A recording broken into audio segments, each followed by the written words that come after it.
स्वराज के सूत्रधार प्रशांत किशोर ने सम्राट चौधरी के मुख्यमंत्री पद की शपथ लेने के बाद उन पर और बीजेपी पर तीखा हमला बोला। प्रशांत किशोर ने सम्राट चौधरी के शपथ ग्रहण समारोह को लेकर बीजेपी पर तंज कसा। उन्होंने कहा कि समारोह में बीजेपी का कोई भी बड़ा राष्ट्रीय नेता शामिल नहीं हुआ, जो ये दर्शाता है कि ये नियुक्ति कितनी अस्थिर है।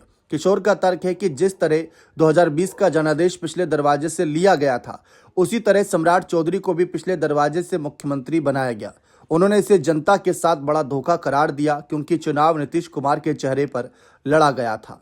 हमले को व्यक्तिगत स्तर पर ले जाते हुए प्रशांत किशोर ने सम्राट चौधरी की शैक्षणिक योग्यता पर बड़ा सवाल खड़ा किया। उन्होंने मीडिया के सामने कहा कि सम्राट चौधरी अब मुख्यमंत्री हैं, कम से कम अब तो उन्हें बता देना चाहिए कि उन्होंने 10वीं पास कब और कहां से की। किशोर ने कटाक्ष करते हुए आगे कहा कि अगर उन्होंने 10वीं पास नहीं भी की है तो कोई बात नहीं, लेकिन राज्य के मुखिया होने के नाते उन्हें अपनी शिक्षा की स्थिति स्पष्ट करनी चाहिए। प्रशांत किशोर ने सम्राट चौधरी पर लगे पुराने आरोपों और विवादों का जिक्र करते हुए बीजेपी की कार्यशैली पर निशाना साधा। उन्होंने कहा कि सम्राट चौधरी पर लगे दागों पर अब तक कोई सफाई नहीं दी गई।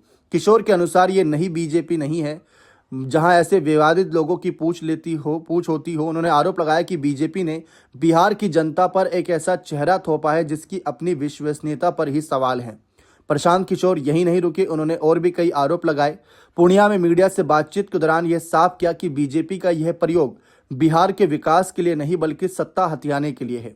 उन्होंने कहा कि बिहार में एक नया चेहरा जबरन थोपा गया है, जिसे जनता ने उस पद के लिए नहीं चुना था। जनसुराज के सूत्रधार ने स्पष्ट संकेत दिए कि आने वाले दिनों में वे सम्राट चौधरी और नई सरकार की घेराबंदी और तेज करेंगे, खासकर भ्रष्टाचार और शिक्षा जैसे मुद्दों पर। अब सबकी नजर इसी बात पर बनी है कि सम्राट चौधरी को लेकर डिग्री वाला विवाद कहां थमेगा, क्योंकि ठीक इसी मामले पर तेजस्वी यादव ने भी सम्राट चौधरी को घेरा था।